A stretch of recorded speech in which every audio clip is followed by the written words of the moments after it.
So today we're going to talk about testing for mold in your body. How do you know if you have toxic mold and that's what's causing or driving your symptoms? Number one would just be taking a self-inventory. And so check out this mold toxicity checklist right here. Do musty odors bother you? Have you worked or lived in a building where the air vents or ceiling tiles were discolored? Have you noticed any water damage or discoloration elsewhere? Does your home have a history of flooding or just water leaks in the roof or in the sidewalls? Do you ever experience unusual shortness of breath or reoccurring sinus infections, upper respiratory infections and coughing, or frequent flu-like symptoms? Maybe you've even had to be on a round of antibiotics several times and just continues to come back. And then do your symptoms ever worsen on rainy days or just when it's really humid outside?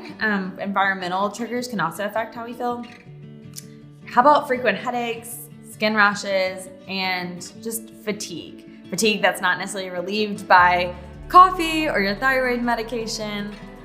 So these would be some of the initial things to check out and check in with, are you experiencing these? Number two would be a mycotoxin urine test. And so this is just very simple one-day test. You pee in a cup and then you send it off to the lab.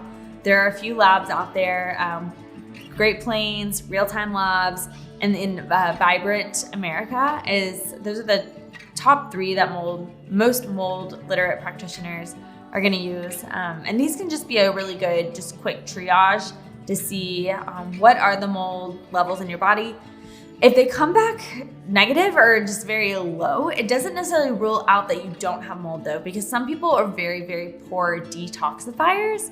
And so they can be harboring onto mold. And then what you'll find is if you begin treating your body with a potential for mold and detoxing these things, then they may come back elevated on your next sample that you do. A lot of folks in the healing journey and recovery are just kind of flabbergasted when it seems like their levels are getting higher despite treating. And again, that's kind of the role of what binders and detoxing does, is pull them out of your body. And so that can be a telling sign as well.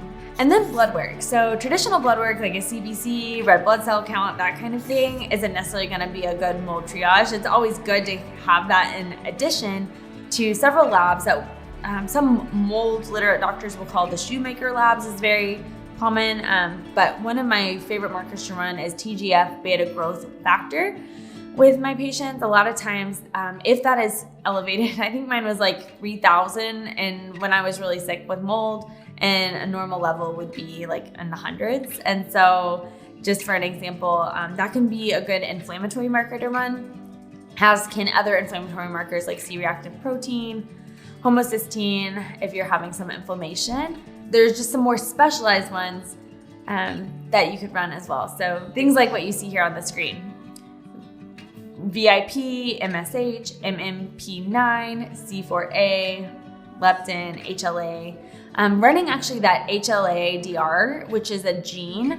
If you come back positive for having that gene, a homozygous carrier, especially, you have both genes for that.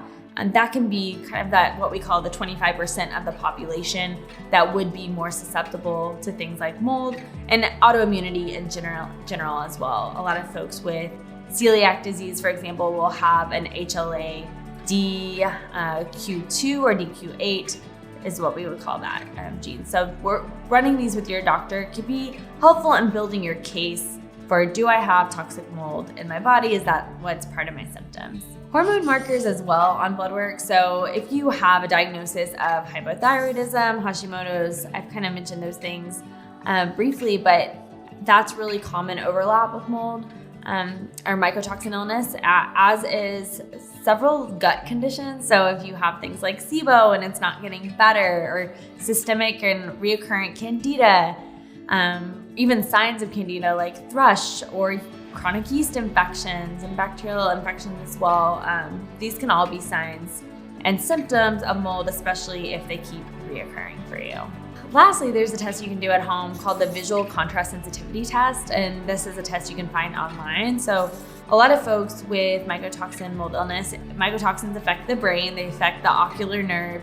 And so this test will test kind of like some of your vision, how you see things, etc. And so a lot of folks that do have mycotoxin illness will come back with off levels on this test. And so that's something you can Google at home, visual contrast sensitivity test. So that's a quick overview of some of the top tests that you can do to test for mycotoxin illness in your body. If you need support in that, feel free to reach out to my clinic, the Dr. Lauren Clinic, myfunctionalmedicine.com, and we're happy to support you.